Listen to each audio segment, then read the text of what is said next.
자 이렇게 되면서 뭐 김승희 후보자에겐 좀 있다 하고 예. 박순애 후보자 이제 장관이 된 건데 음. 좀 어떻게 이 인사 평가하십니까? 말이 안 되죠. 말이 안 된다. 한마디로. 예, 예, 예. 어, 왜냐면 마치 이제 김승희 후보자 사퇴시키면서 그런 수순으로 가려고 했던 것 같아요. 제 생각입니다. 이것도 물론. 왜냐면 사퇴하고 이분은 그냥 임명 강행하는. 네. 일단 인사청문회 하지도 않았잖아요. 안 했죠. 국회를 완전히 무시하는 거죠. 그게 첫 번째 문제고 네. 두 번째는 뭐 그럼 이분이 그러면 흠이 없는 사람이냐? 국민들이 과연 그렇게 보겠어요? 저는 절대로 그렇게 보지 않는다고 생각해요. 기본적으로 이분의 가장 큰 문제는 음주운전. 네. 저 음주운전 경력이 있잖아요. 음주운전 오래됐다고 해서 20년 됐다고 하더라고요. 그래서 자, 그게 뭐 큰 문제가 아닌 사과했다 이렇게 얘기하는 것 같은데. 그럼 되는 거예요? 오래되면 음. 사과하면? 그럼 끝? 그럼 뭐 다 예전에 했던 거 뭐가 문제가 돼? 다 그러면 예전에 했던 거 문제가 안 되는 거잖아요. 최근 몇 년간 했던 것만 문제가 되느냐? 그것도 논란이고 두 번째 네.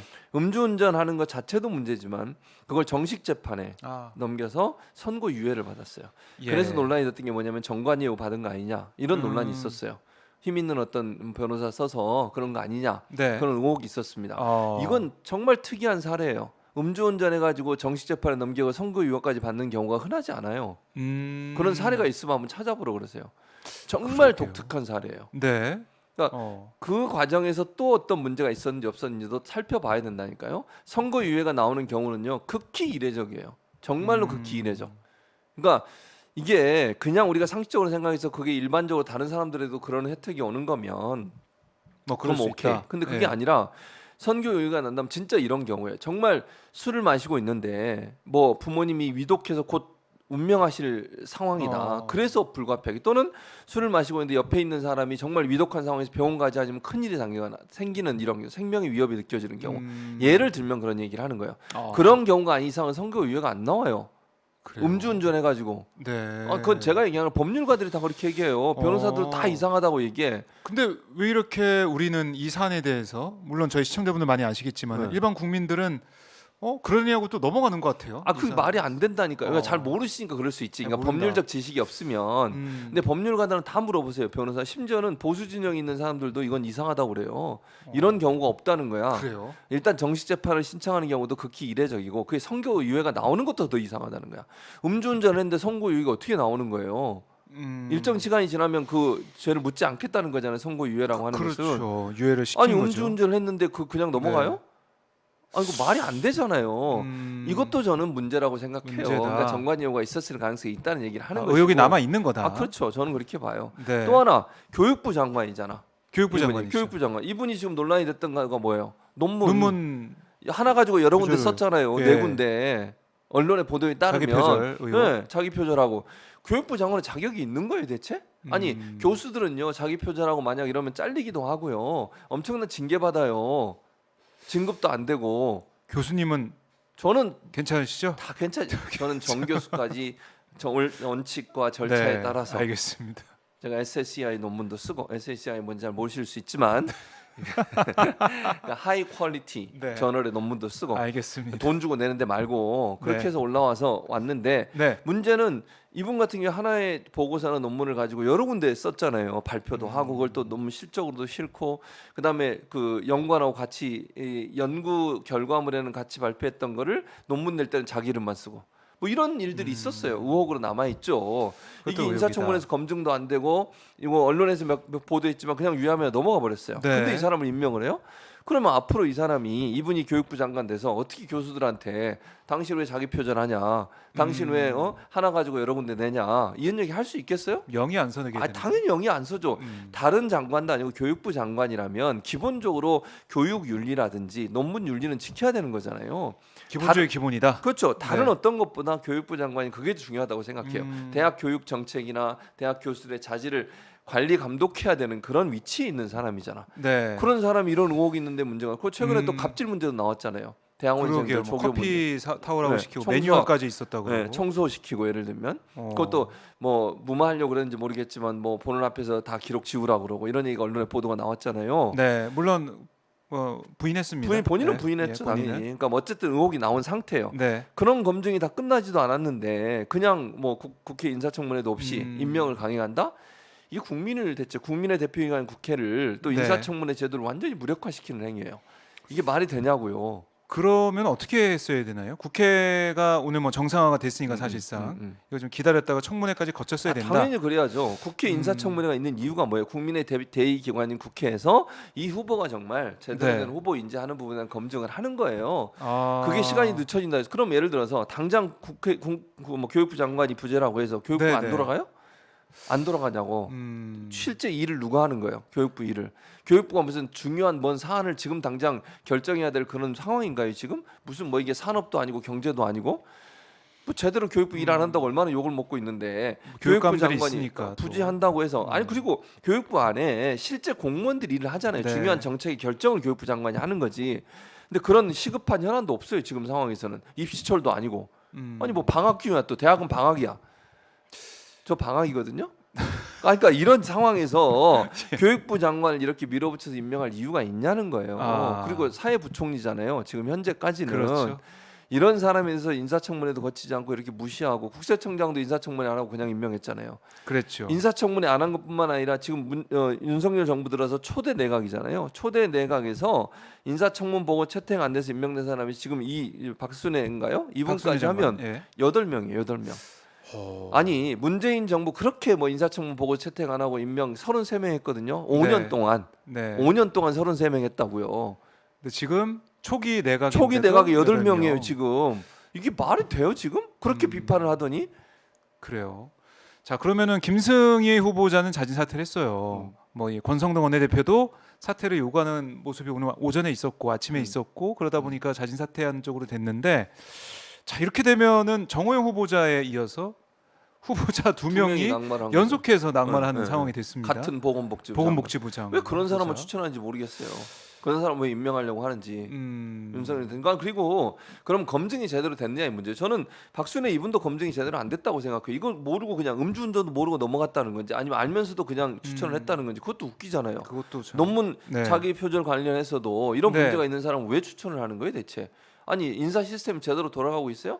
아니 그렇게 잘하겠다고 법무부로 가지고 가서 법무부에서 하더니 인사 지금 참사잖아요. 인사 참사. 네. 그리고 지금 지지율 떨어지는 것도 인사 문제가 저는 절대적인 영향을 미쳤다고 보는데 과연 윤석열 정부의 인사 검증 시스템이 제대로 작동하고 있는가? 네. 아니 대통령 친하거나 대통령이 정말 좋아하는 사람은 인사청문회 제대로 인사청문회 인상 검증 과정을 제대로 안 하고 하는 건 아닌가? 이런 비판이 있을 수밖에 없는 거죠. 그렇게 아니 늘 얘기한 내로남불 하지 말라고 그렇게 이 국민의힘이나 지금의 윤석열 정부가 비판을 했었잖아요. 문재인 정부를. 네. 본인들은요.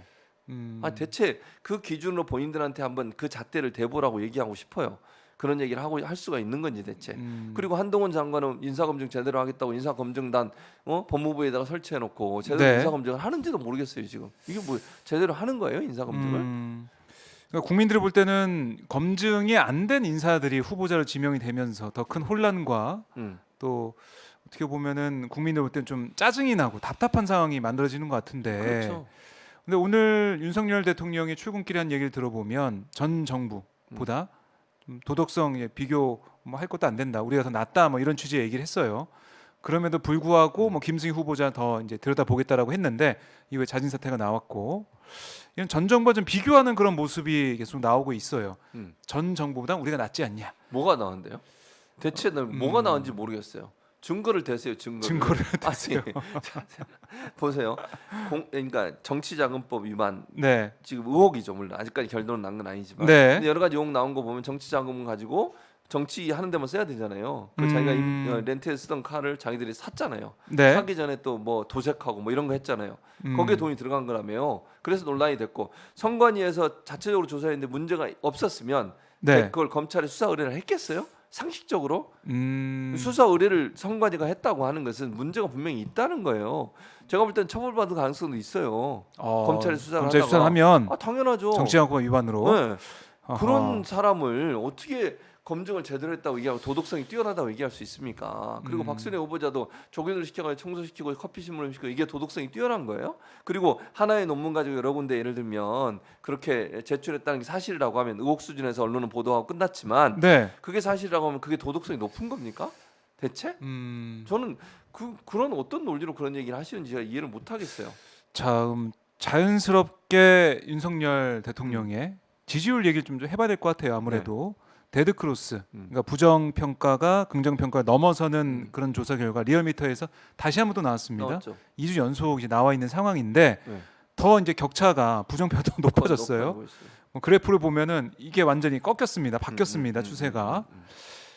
이런 데드 크로스의 오늘 이 인사 결정 이게 좀 영향을 줄까요? 앞으로? 지지율에 앞으로 아니 뭐 똑같을 거예요. 똑같을 거다. 네, 제가 볼 때는 어. 크게 이번 인사도 제가 볼 때는 비판의 지점이 더 많아요. 그러니까 김승희 후보자가 사퇴했어도 그런 인사 검증이 제대로 안 된 것에 대한 불만이 있을 거고 그게 한동훈 장관에게 권력이 집중되면서 네. 제대로 인사 검증을 하지 않은데 그 장관 잘한다고 칭찬을 하시잖아요. 윤석열 정부는 윤석열 대통령이 그러잖아요. 그러니까 제가 볼 때는 지지율 문제가 저 상황에서 더 저는 벌어지지 않을까 우려가 돼요. 그리고 더 황당한 건 윤석열 대통령이 오늘 그 도어 스태핑에서 뭐라고 얘기했어요? 저 본인은 지지율에 연연하지 않는데요. 네. 이걸 심각하게 안 들여다본다? 그 말은 뭐냐면요. 나는 마이웨이를 가겠다. 마이웨이를 가겠다. 예. 바꾸지 않겠다는 거잖아요. 한마디로 얘기하면. 근데 이렇게 얘기했어요. 그러니까 어. 지지율은 별로 유념치 않았다. 선거 때도 별로 의미가 없는 거다라는 얘기를 했어요. 예. 그러면서 제가 하는 일은 국민을 위해 하는 일이니까 오로지 국민만 생각하고 열심히 해야 한다는 그 마음만 가지고 있다.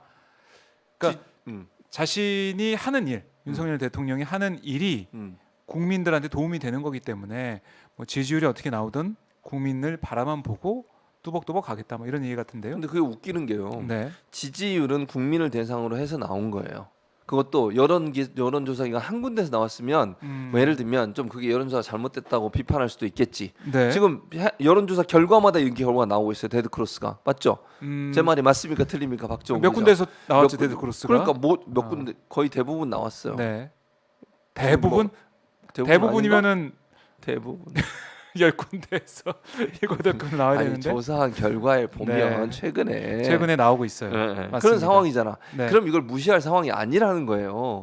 이걸 국민만 보고 가는데 국민을 대상으로 여론조사한 결과가 뭐 여론조사 결과 기관마다 대부분 결과가 나온 여론조사 결과의 내용들만 보면 대부분 다 데드 크로스가 이루어졌어요. 이건 국민의 뜻으로 받아들여야 된다는 거예요. 제 말은 이걸 그냥 무시하면요, 국민의 뜻을 국민을 위해서 일한다고 하는 것이 국민만 보고 간다는 거하고 말이 안 맞아요. 그러면 여론조사 대상이 국민인데 그렇죠, 그 국민들한테 물어봐서 나온 결과가 데드 크로스인데 그렇죠. 지지율에 유념치 않고 그냥 국민만 바라보고 가겠다. 그럼 이게 좀- 뭔데요? 그러면 뭘 보고 앞뒤가 하시는 안 거예요? 지금 맞다. 그럼 뭘 보고 가시냐고. 그 아. 국민이 본인한테 뭐 잘한다고 얘기만 하신 분들인가요? 아니 그 국민의 여론을 어디서 확인하는 거예요? 여론조사에서 확인하는 거 아니에요? 아니 참 난 이해를 못하겠네. 그렇네요. 예. 아니 그게- 다른 방법으로 어떻게 하는데요? 음. 그러니까 국민들이 여론조사 결과를 통해서 지금 정부가 잘못하고 있다라고 지적을 하고 있어요. 그러면 네. 겸허하게 그걸 받아들여서 내가 뭘 잘못했지라고 돌아보면서 지난 60여일간의 본인의 어떤 여러 가지 활동들을 네. 점검할 필요가 있어요. 그래서 이 부분을 바꿔야 되겠다. 이 국민들이 이 부분을 좀 안 좋아하시는구나. 네. 이래야 되는데 자기는 잘못한 게 없다잖아요. 지지율 연연하지 않겠다잖아요. 앞으로도 그럼 지지율 더 떨어져도 계속 그렇게 하겠다는 거예요. 지금보다 지금하고 똑같이 바뀐 거 없이. 만약 이게 30%대 떨어지고 뭐 아니, 20%대로 하잖아요. 가더라도 네, 하시잖아요 지금. 제가 한 말이 아니고 본인이 한 말 아니에요? 음. 지금 박정우 기자는 그렇게 안 들으셨습니까? 해석을 달리 하십니까? 듣고 있습니다. 그러니까 지금 이제 지지율이 어떻게 되든 간에 마이웨이를 가겠다 뭐 이렇게 저는 해석할 그렇게 수가 느껴져요. 있는데 네.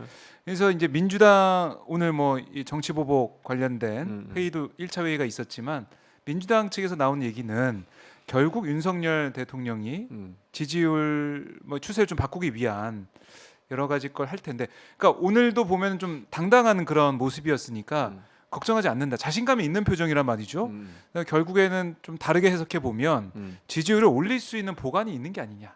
그래서 결국 민주당 쪽에서는 이게 거의 정치 보복이나 사정정국으로 가는 그런 수순이 아니겠느냐 이런 해석도 내놓고 있더라고요.